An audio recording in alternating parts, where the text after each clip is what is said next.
안녕하세요, 일렉트로캠입니다. 오늘은 이항과 일론 머스크가 이런 드론 택시에 대한 생각, 그리고 마지막으로 비트코인에 대해서 이야기를 해볼까 합니다. 오늘 이항의 주식이 완전히 곤두박질 이렇게 가셨습니다. 정말 놀라운데요. 역시 상한가 하한가가 없는 미국 주식의 무서움을 잘 알 것 같습니다. 그리고 제가 이 이항에 대해서 다루는 이유가 사실은 이항에 대해서 다뤄달라고 구독자님들께 많은 요청을 사실은 받았었습니다. 근데 제가 이거를 다루지 않았죠. 다루고 싶었지만 사실 제가 과거에 현대기아차에 대해서 좀 비판적인, 저도 할 말이 참 많은데 그랬다가 이것까지 이야기했다가는 그때 좀 아무래도 이 개인 채널이고 개인 생각을 나누고 싶은 채널이지만 이제는 많은 분들이 감사하게도 이렇게 시청을 해주셔서 아무래도 좀 이 말에 있어서 조심스러운 게 사실입니다. 그래서 그때 이야기를 하지 못했는데 이번에 공매도 리포트가 나와서 더 상세한 내용들이 나왔고, 저는 중국이나 중국 회사에 대해서 솔직히 잘 모릅니다. 그렇기 때문에 모르는 회사에 대해서는 관심을 갖진 않지만 이 회사가 중국이 아닌 미국에 상장이 돼 있고, 특히 미국의 그런 드론 관련 허가에 대해서 이야기를 하고 있기 때문에 그런 부분에 대해서는 제가 이야기할 수 있을 것 같아서 한번 여러분들께 이렇게 제가 공부한 것을 나눠볼까 합니다. 주식이 오늘 이렇게 엄청 떨어지게 된 이유는 이제 공매도 리포트가 나왔고 제가 이것을 좀 읽어봤습니다. 그래서 다 읽어보긴 했는데 예전 같았으면 이걸 좀 정리해서 알려드릴까도 하지만 역시 저는 중국에 살고 있지 않고 미국에 살고 있습니다. 그렇기 때문에 이 공매도 리포트 역시도 100% 믿을 수 있나라는 생각이 들더라고요. 이게 중국 얘기다 보니까, 그러니까 미국에 있으면 물론 저는 이렇게 그냥 집에 앉아서 인터넷으로 자료를 찾아보고 그것에 대해서 공부한 거 여러분들과 나누는 거지만, 만약 이게 미국에 있던 일이라면 여러 가지 교차 검증, 그러니까 다른 분들이 알아보려고 하는 거죠. 근데 이건 중국에서 있는 일이라서 미국에 있는 제가 알기란 이게 굉장히 정보가 제한적입니다. 그러니까 이 리포트는 사실 논리적으로 근거들을 굉장히 잘 제시해서 읽어만 보면은 마치 진짜 이 이항이라는 회사는 정말 당장에 망해야 되는 회사 같이 써놨습니다.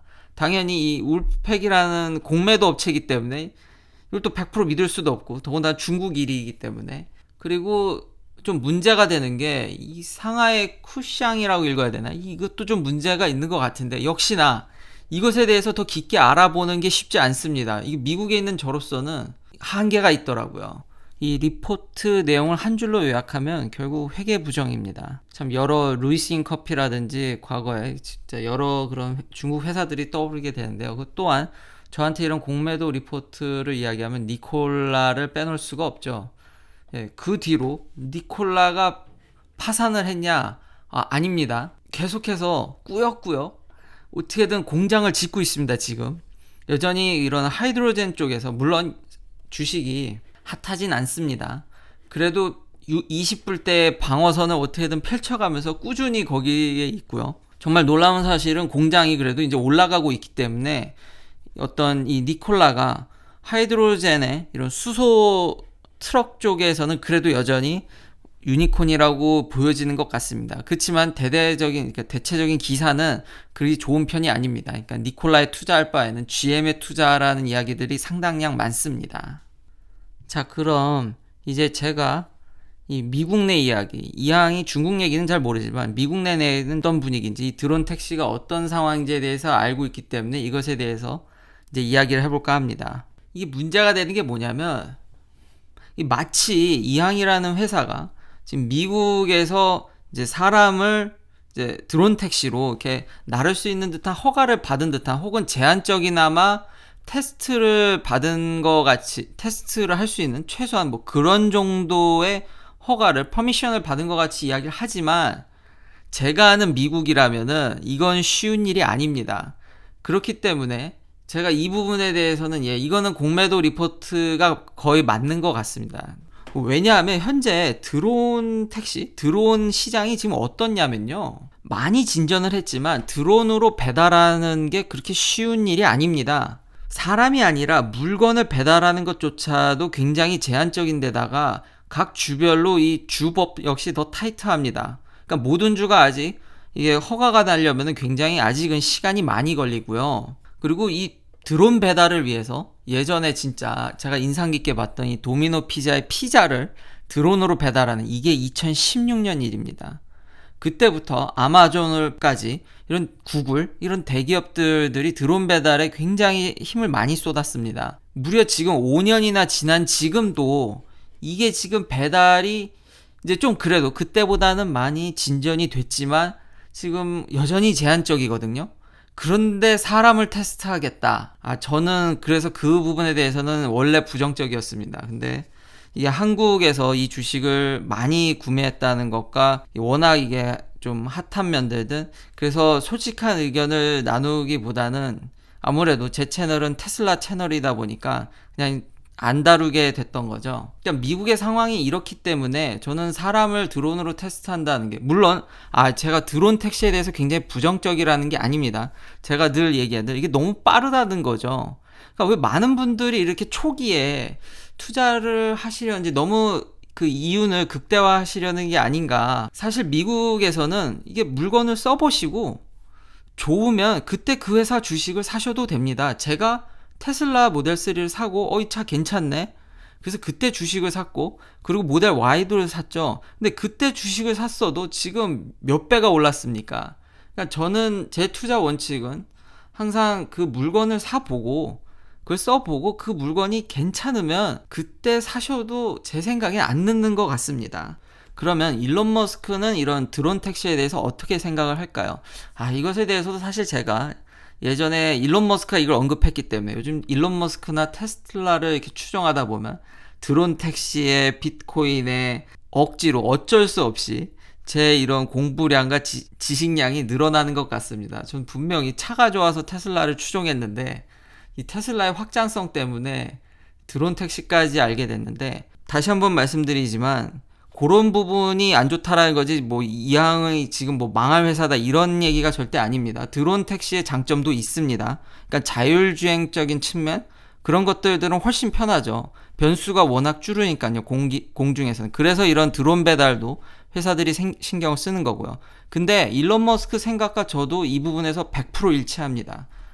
그때 또 그러니까 핵심은 배터리입니다. 배터리. 일론 머스크도 당연히 드론 택시에 이렇게 관심이 많지만 그 배터리 무게가 얼만데 그 무거운 걸 갖고 나른다. 친환경적으로 이 드론 택시를 구현하려면 배터리가 이게 문제다라고 그때도 얘기했는데 그때는 또 전고체 광풍이어서 또 거기에 대한 제가 이렇게 공격을 많이 받았었는데 전고체에 대한 제 생각은 이미 제가 여러 번 영상을 한두 편이 아니라 수도 없이 만들어서 제 채널에 전고체라고 치시면 영상이 많이 뜰 겁니다. 일론 머스크 역시도 드론 택시에 대해서는 긍정적이나 현재 배터리 기술로는 힘들다라는 거죠. 그리고 테슬라는 지금 그거 말고도 해야 될 일이 너무 많기 때문에 어제 제가 얘기했듯이 세미 트럭도 있고 지금 사이버 트럭도 런칭을 해야 되고 지금 갈 길이 멀다라는 거죠. 저도 이 역시 100% 동의합니다. 배터리 기술에 그 에너지 덴시티 올리는 거 없이는 지금 2항이 좀 문제가 있지만 그래도 2항 말이 다 맞다고 치면